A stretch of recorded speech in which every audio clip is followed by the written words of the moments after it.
Je vous le disais, vous faites peur. Je voulais vous lire les confidences d'un ministre ce matin dans le Parisien. Je ne sais pas si vous l'avez lu. Voilà ce qu'il dit. Le risque pour cet après-midi, pour ce discours de politique générale, c'est que la France insoumise rende cette déclaration de politique générale complètement impossible à tenir. Que le Premier ministre soit systématiquement coupé. Qu'il n'arrive plus à lire son discours. Qu'on ait des drapeaux palestiniens, des suspensions de séance. Est-ce que c'est ça l'accueil que vous allez réserver à Michel Barnier? Bon, tout ça est ridicule. Je veux quand même dire que c'est pas un jeu, ce dont on est en train de parler. Mais effectivement, il y a quelque chose de tout à fait incongru à avoir un Premier ministre qui, en vérité, est un usurpateur du point de vue du résultat des élections législatives, tenir cet après-midi un discours de politique générale. Mais la réponse que nous apportons à cette usurpation, elle est par l'utilisation des moyens institutionnels à notre disposition. C'est la raison pour laquelle nous allons déposer une motion de censure. Ça sert justement à répondre à ce qui me semble être une usurpation. Et c'est la motion de destitution que nous avons déposée du président de la République qui sera examinée demain en commission des lois. Et cette manière d'essayer de caricaturer la France insoumise, comme le fait ce ministre, ne correspond pas du tout à notre manière de faire de la politique. Je trouve Mais ça donc ridicule.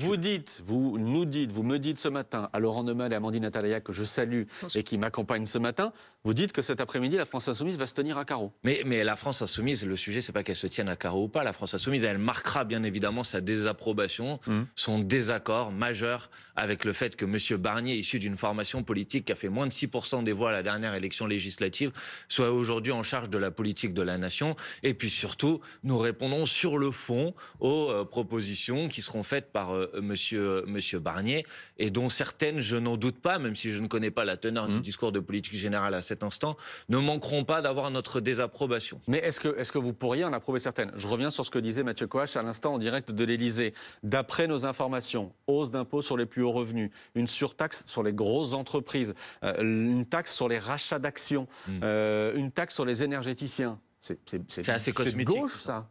Mais attendez, bon, on verra. Mais moi, s'il y a une mesure qui va dans le bon sens, je vois pas pourquoi je ne la reprendrai pas. Donc c'est pas le sujet. Mais en l'occurrence, si j'en crois les pistes qui ont été évoquées dans la presse, bon, la taxe sur les rachats d'actions, ça fait depuis des mois et des mois qu'on en parle. Si elle voit effectivement il faut rappeler jour... le principe. Je vais Allez-y. volontairement caricaturer pour simplifier les choses. C'est une entreprise qui rachète ses propres actions d'une certaine manière pour les détruire et pour faire augmenter le cours en bourse et donc les dividendes de ses actionnaires. Exactement. Bon, ça fait quand même depuis, je crois, plusieurs années que Emmanuel Macron avait promis une action contre les rachats d'actions. Je crois que si cette taxe voit le jour, si l'on croit les estimations qui ont été faites, on parle de 200 à 300 millions de recettes. Il faut quand même comprendre de quoi on parle en termes de volume. Le gouvernement a fixé un objectif de déficit pour 2025 autour de 4%. D'accord ? Nous sommes aujourd'hui, parce que les macronistes ont fait n'importe quoi, nous sommes aujourd'hui avec un déficit qui a plus de 6%. Si vous voulez récupérer 2 points de PIB dans le déficit pour l'année prochaine, il faut faire 60 milliards d'euros d'économies. C'est de ça dont on parle. Donc on peut amuser la galerie avec une taxe sur les rachats d'actions de 200 à 300 millions d'euros, mais je crois que tout le monde aura compris. Il n'y a pas que ça, ce que je vous citais. Attendez, les hausses sur les plus hauts revenus, c'est 3 milliards. Une surtaxe sur les grosses entreprises, ça pourrait être 8 milliards. Enfin, c'est pas... Voilà, mais on va voir ce qu'il en est. Mais on verra, là aussi, vous dites une surtaxe pour les entreprises. Si j'en crois la piste qui a été évoquée, il s'agit de remettre le taux sur l'impôt sur les sociétés au taux auquel il était avant qu'Emmanuel Macron arrive au pouvoir, de manière exceptionnelle pour un an. C'est de ça dont il s'agit. Donc d'abord, peut-être qu'il faut se dire que s'il s'agit de le remettre, c'est que manifestement, c'était une mauvaise décision de le baisser pour les grandes entreprises. Donc peut-être qu'à un moment, ce serait bien qu'on puisse faire un petit peu le bilan des décisions qui ont été prises. J'observe qu'il y avait eu plein d'annonces et plein de pistes qui avaient été évoquées. Le rétablissement de l'impôt de solidarité sur la fortune, par exemple, ou la hausse de l'impôt sur le revenu pour les plus hauts revenus, que tout ça a déjà été balayé d'un revers de la main. Mais surtout, je dis, une fois qu'on va avoir mis ces 6 ou 7 milliards d'euros de recettes supplémentaires, où le gouvernement a-t-il l'intention d'aller chercher les 50 milliards? Je suis sûr que c'est la question que va vous poser Laurent Neumann. Oui, parce qu'effectivement, il y a les hausses d'impôts d'un côté et il y a la baisse des dépenses publiques de l'autre. Or, à l'heure où on se parle, et c'est pour ça qu'on attend tous avec impatience le discours de politique générale de Michel Barnier, c'est que cet après-midi, le Premier ministre sort de l'ambiguïté.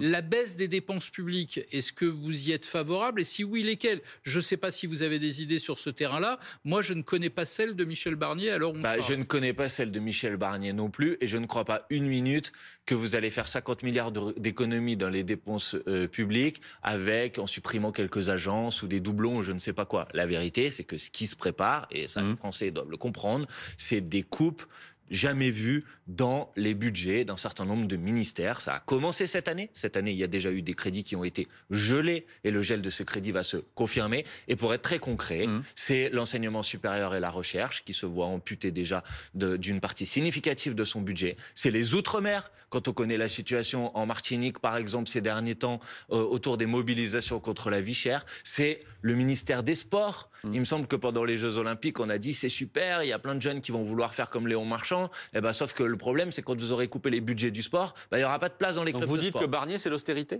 Mais ça va être plus que l'austérité, ça va être l'ultra-austérité, ou alors il ne va pas tenir les objectifs qui s'est lui-même fixé du retour à un déficit de 4%. Et je veux quand même vous dire que les 60 milliards d'euros qu'il manque pour pouvoir tenir les objectifs de déficit, ça correspond exactement aux 60 milliards de recettes auxquelles Emmanuel Macron a renoncé depuis qu'il est arrivé au pouvoir, en supprimant des impôts, l'impôt de solidarité sur la fortune, en faisant des cadeaux aux grandes multinationales.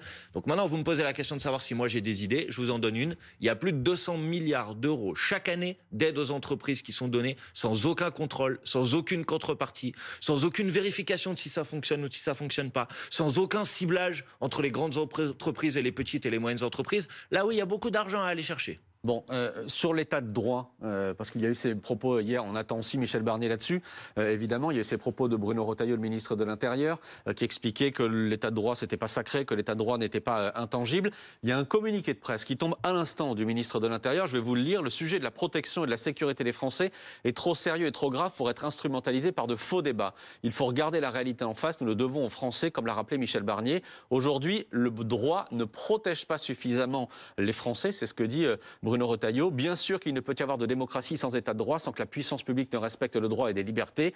C'est là le fondement de notre République. Lorsque les textes en vigueur ne garantissent plus tous les droits, ils doivent évoluer dans le plein respect des institutions. C'est ce que nous demandent les Français, c'est ce que nous ferons sous l'autorité du Premier ministre. L'incident est clos ou pas? Non, mais l'incident n'est pas clos, mais moi, à un moment, il va falloir quand même que tout le monde sorte de l'hypocrisie.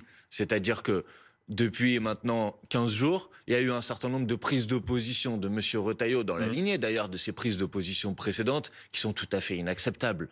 Et vous avez, dans le camp macroniste, des gens qui font un tweet par-ci, un tweet par-là. À un moment, il faut assumer ses convictions. Si on est en désaccord avec les positions qui ont été défendues par M. Retailleau, c'est mon cas, il y a une solution de l'exprimer, c'est voter la motion de censure qui va être déposée. Parce que les gens qui font des tweets... Donc vous dites aux députés macronistes... Je ne sais pas tout à fait bien ses propos, etc., mais qui après rentrent à la maison, voilà. Donc moi je leur dis aux députés macronistes qui sont mal à l'aise avec les positions de M. Retailleau, allez au bout de vos convictions si vous en avez. Allez au bout de vos convictions, votez la motion de censure. Est-ce que pour vous ça va au-delà des symboles, ce que dit Bruno Retailleau, parce que ça peut aussi être une vision d'une sorte de ministère de la parole où il envoie des messages très forts, mais dans les faits pour l'instant il n'a pas annoncé de mesures extrêmement concrètes. Vous pensez qu'il pourra vraiment mettre des choses en place? C'est vrai qu'il n'a pas annoncé de mesures concrètes, mais les mots ont un sens, madame. Excusez-moi, quand vous dites qu'il y a des Français de papier, ça c'est peut-être que c'est qu'un symbole, mais c'est un symbole qui fait beaucoup de mal à notre pays. Quand vous, en gros, dénigrez l'immigration de manière générale, quand vous savez... L'immigration n'est pas une chance pour la France. Quand vous savez, par exemple, qu'un emploi sur 10 aujourd'hui en France est exercé par un immigré, je peux vous dire, moi, les immigrés, plutôt de les stigmatiser de manière générale, on ferait mieux de les remercier et de les féliciter. Parce que sans eux, et souvent ils occupent des emplois qui sont essentiels à la vie de la nation. Quand vous les pointez du doigt comme ça, quand vous dites que l'état de droit n'est pas une fin en soi, mais c'est ce que c'est l'état de droit, c'est le fait qu'il y ait une justice indépendante, c'est le fait qu'il y ait une séparation des pouvoirs, c'est les bases de la démocratie. Et ceux qui, en Europe, ont remis en cause l'état de droit, on les trouve en Hongrie avec M. Orban, on les a trouvés en Pologne, et franchement, ça s'est traduit par des attaques contre l'indépendance de la justice, par des remises en cause des libertés fondamentales. Et le ministre de l'Intérieur, c'est aussi celui qui est chargé de faire respecter nos libertés fondamentales. Mais qu'est-ce que vous craignez pour cet après-midi sur l'immigration? Parce que pour l'instant, on a eu les mots de Bruno Retailleau. Qu'est-ce que vous craignez comme mesure de la part de Michel Barnier? Mais moi, je crains rien. J'attends de voir ce qui va être dit. Mais par exemple, si il confirme sa volonté de remettre en cause l'aide médicale d'État... Mais je voudrais quand même juste qu'on s'arrête un instant sur cette disposition. Tous les gens qui réfléchissent 2 minutes sur ce sujet savent que c'est la pire idée qu'on ait jamais vue. Parce que on nous dit que ça permet de faire des économies. Tout le monde sait que ce n'est pas vrai. Parce que si vous ne soignez pas une pathologie dès qu'elle est détectée, vous êtes obligé de la soigner à la fin et que la prise en charge va coûter plus cher parce que la pathologie s'est aggravée. Qu'il y a des risques de pathologies qui soient contagieuses. Et donc que les virus ne savent pas si vous avez des papiers ou si vous n'en avez pas. Et donc une personne personne qui n'a pas de papier, il vaut mieux la soigner tout de suite. Que tous les médecins, les anciens ministres de la Santé, tout le monde vous dit ça marche pas. Mais le Rassemblement national propose ça. Et pour envoyer un signal au Rassemblement national, vous avez Monsieur Barnier qui dit oui, il n'y a pas de tabou sur ce sujet. Si, il y a un tabou sur ce sujet, mais parce que c'est pas un tabou, mais parce que c'est ridicule. Manuel Bompard, de votre côté, vous avez fait peur à certains Français cette semaine via les propos de Lucie Castet quand elle a dit qu'elle souhaitait régulariser tous les sans-papiers. Mais non, mais Lucie Castet, elle a dit... Y compris ceux qui ne travaillent pas, répondait-elle dans cette interview face à Benjamin Duhamel. Vous êtes sur cette position? Mais non, la aussi position, mais Lucie Castet, je crois, est d'accord d'ailleurs avec la position du programme, parce que depuis, elle a précisé ce qu'elle voulait dire. Mais la position que nous défendons, c'est d'abord le fait que oui, toute personne qui a un contrat de travail, parce que là, il y a une forme d'hypocrisie totale. Il y a des gens qui travaillent, qui payent des cotisations sociales, mais qui ne disposent pas en quelque sorte de la possibilité d'avoir droit aussi à la solidarité nationale. Donc oui, bien sûr. C'est intéressant d'ailleurs, si vous me permettez de vous interrompre, vous êtes exactement sur la même ligne que Gérald Darmanin, qui a dit quoi? Je résume ses propos. Le Rassemblement national est pour la préférence nationale. Moi, dit-il, je suis pour la préférence aux travailleurs, c'est-à-dire des papiers pour les étrangers qui travaillent en France. C'est exactement ce que vous venez de dire. Non, parce qu'il y a la suite de ma réponse que vous ne m'avez pas laissé faire, mais je m'arrête un instant sur ce sujet. Si M. Darmanin est dorénavant pour la régularisation de l'ensemble des travailleurs sans papier, puisque c'est ma position, peut-être qu'il aurait pu le faire quand il était ministre de l'Intérieur. Bon, pour le reste, moi je pense que les régularisations, elles doivent aussi, comme Lucie Castet, concerner par exemple les parents qui ont des enfants qui sont scolarisés, parce que quand vous avez un enfant qui est à l'école et que vous vous retrouvez avec les parents expulsés, je pense que tout le monde peut comprendre que c'est un problème. Donc voilà, moi je ne suis pas pour seulement la régularisation par le travail. Il doit y avoir d'autres critères aussi de régularisation. Je crois que c'est la position de Lucie Castet, en tout cas c'est la mienne. Une précision, il n'y aura pas de vote de confiance. Michel Barnier ne demandera pas la confiance de l'Assemblée. De toute façon, il n'y a pas la majorité. Il n'aura pas de majorité absolue. Donc vous allez déposer une motion de censure. Oui. Ce sera fait dans la foulée, ce sera fait aujourd'hui? Ce sera fait dans la foulée, oui, dans les jours qui viennent. On verra précisément. Vous savez, en fonction du moment où vous déposez, c'est le moment auquel va avoir lieu ensuite le débat de la censure. Est-ce que vous ferez le tri dans ceux qui voteront cette motion de censure? Est-ce que vous dites, y compris au RN, venez voter? Non, mais moi je dis aux 577 députés, votez la motion de censure pour renverser le gouvernement, bien évidemment. Enfin, qu'est-ce que c'est? Et je me suis adressé aux macronistes tout à l'heure, et je leur ai dit, si vous êtes vraiment dérangés par l'orientation macro-lepéniste de ce gouvernement. Non, parce que vous avez reproché aux macronistes à un certain moment, justement, d'accepter les voix du RN. Donc voilà. Non, mais moi, je n'ai pas le pouvoir de les accepter ou de ne pas les accepter. Je dépose une motion de censure et pour que cette motion de censure soit adoptée, il faut qu'elle soit votée par une majorité de députés. Donc ça s'adresse aux 577 députés en leur disant votez la motion de censure, faites tomber ce gouvernement de Michel Barnier. Et moi, je la dépose avec la volonté de rétablir la démocratie. Pardon, il n'y a pas une forme d'hypocrisie là? Parce que en gros, vous dites si le RN dépose une motion de censure, nous, on ne la votera pas. Par contre, j'en dépose une et vous appelez le RN à voter la vôtre. Mais Laurent Neumann, pardonnez-moi, nous sommes la coalition qui dispose du plus grand nombre de députés à l'Assemblée nationale. C'est quand même normal que ce soit nous qui déposions la motion de censure. D'ailleurs, mais pour qu'elle marche, il faut que le RN la vote avec vous. Oui, très bien, mais qu'il la vote. Mais donc vous ne voulez pas voter la leur, mais vous attendez qu'ils votent la vôtre. Attendez. Ils ont déposé une motion de censure, le Rassemblement national. Par le passé, vous n'avez pas voté les leurs, et demain le ferait-il, vous ne la voteriez pas. Mais pour l'instant, ce que j'observe, parce que moi je veux bien qu'on fasse des... Si ils la déposent, qu'est-ce que vous allez faire? Ce que j'observe, c'est qu'ils ne déposent pas de motion de censure. Mais vous n'excluez pas d'en voter une du RN s'ils ont déposé. Attendez. Ce qui devrait quand même intéresser, je crois, parce que c'est quand même le plus important, les électrices et les électeurs du Rassemblement national, qui ont quand même voté pour le Rassemblement national sur l'idée que voter pour Bardella et ses candidats, c'était permettre la rupture avec la politique d'Emmanuel Macron, et qui aujourd'hui servent de béquille à la poursuite de la politique macroniste en France. Ça, c'est quand même, à mon avis, un peu plus important. C'est-à-dire que les électrices et les électeurs du Rassemblement national, ils ont été trahis. Et je pense que ce serait bien qu'ils s'en rendent compte. Manuel Bompard, l'actualité ce matin, ce sont ces combats violents en cours dans le sud du Liban entre l'armée israélienne qui a pénétré sur le territoire libanais cette nuit et le Hezbollah. On a ces images en direct, de Beyrouth pour le coup à l'instant. Est-ce que vous reconnaissez ce matin le droit d'Israël à se défendre face au Hezbollah? Mais non, mais pas du tout. Enfin, écoutez, il faut dire les mots. Ce qu'on a sous les yeux, ça s'appelle une invasion. On a franchi une frontière. Et franchir une frontière en droit international, c'est juste inacceptable et insupportable. Si vous voulez régler telle ou telle question, vous le réglez par la question du droit international. Vous ne le réglez pas en franchissant une frontière. Et moi, ce que je souhaite, c'est que la France condamne, dénonce ce que fait aujourd'hui l'armée israélienne, qu'elle se tienne aux côtés du peuple libanais, aux côtés de la nation libanaise, aux côtés de l'armée libanaise, parce que c'est l'armée libanaise qui a le droit de se défendre et d'empêcher cette invasion. L'armée libanaise est exsangue et particulièrement mal entraînée et particulièrement mal équipée. La FINUL, la force des Nations Unies, elle ne fait rien, elle n'a rien fait ou quasiment contre le Hezbollah ces dernières années. Et Israël nous dit, en fait, ça fait 1 an notamment qu'on est bombardé quotidiennement par les roquettes du Hezbollah qui viennent de cette zone. Donc comment est-ce que vous faites dans ces cas-là pour vous défendre? Vous avez commencé par dire, quand je vous pose la question, est-ce que vous reconnaissez le droit d'Israël à se défendre contre le Hezbollah? Vous dites non, pas du tout. Non, je dis que envahir le territoire libanais, violer la souveraineté du Liban sur son propre territoire, c'est pas une manière de se défendre. C'est une manière d'attaquer. Donc il ne faut pas renverser la charge de la responsabilité. Si maintenant vous voulez une solution qui permette d'obtenir le désarmement du Hezbollah, la possibilité et le respect de l'intégrité du territoire libanais, la fin de la colonisation, le retrait d'Israël des territoires libanais occupés.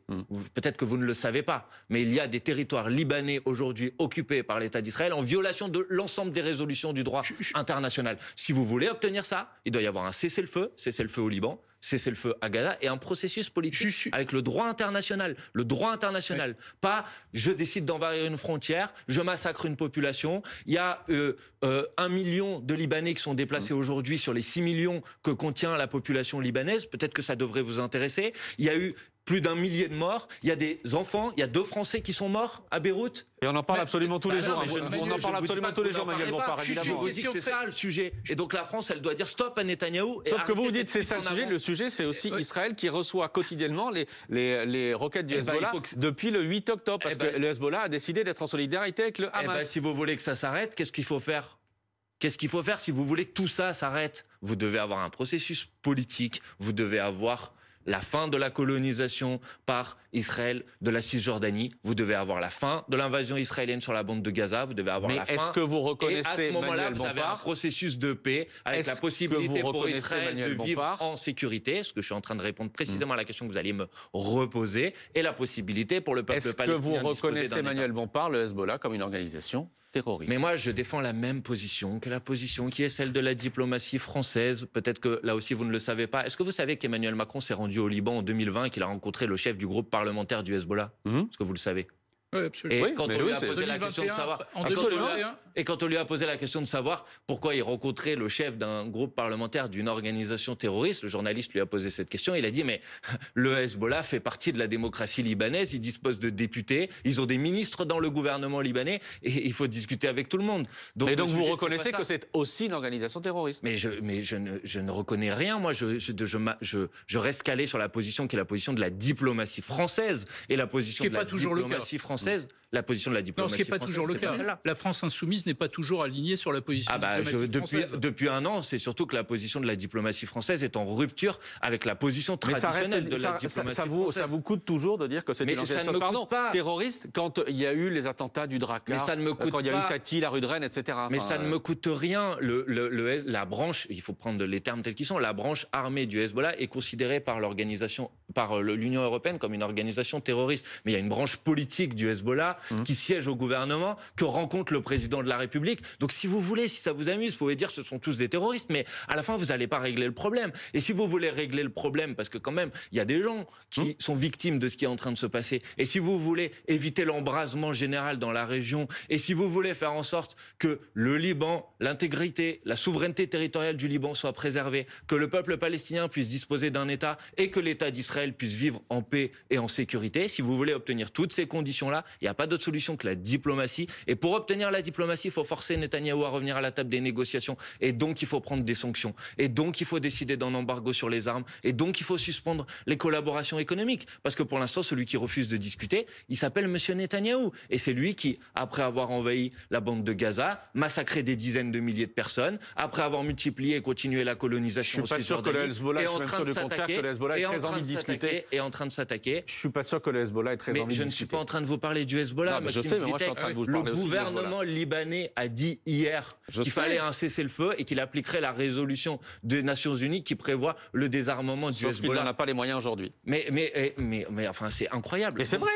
Et donc, qu'est-ce que vous proposez? Qu'on continue à massacrer tout le monde? Non, mais bien sûr que non. Non, Bon, mais vous alors savez qu'est-ce que aussi vous voulez? Et ben, donc la France, elle doit faire ce qu'elle a à faire. Elle doit faire la diplomatie, elle Mais doit vous mettre savez la aussi pression. que Benjamin Netanyahou n'écoute en ce moment personne. Eh ben à commencer justement, par les États-Unis. madame, c'est précisément la raison pour laquelle je vous dis qu'il faut pas qu'on seulement s'arrête là. parler et qu'il faut créer les conditions d'un rapport de force. Sinon, il n'écoutera personne et on va Merci. aller dans une fuite en avant avec encore plus de larmes, encore plus de douleur, encore plus de souffrance. Et moi, pardonnez-moi, je m'indigne de ça. Et franchement, les petits débats pour savoir comment vous qualifiez les uns ou les autres n'ont rien à voir par rapport à la difficulté, à la cruauté de ce qui se passe là-bas. Merci Manuel Bompard d'avoir été notre invité Merci ce à matin vous. dans le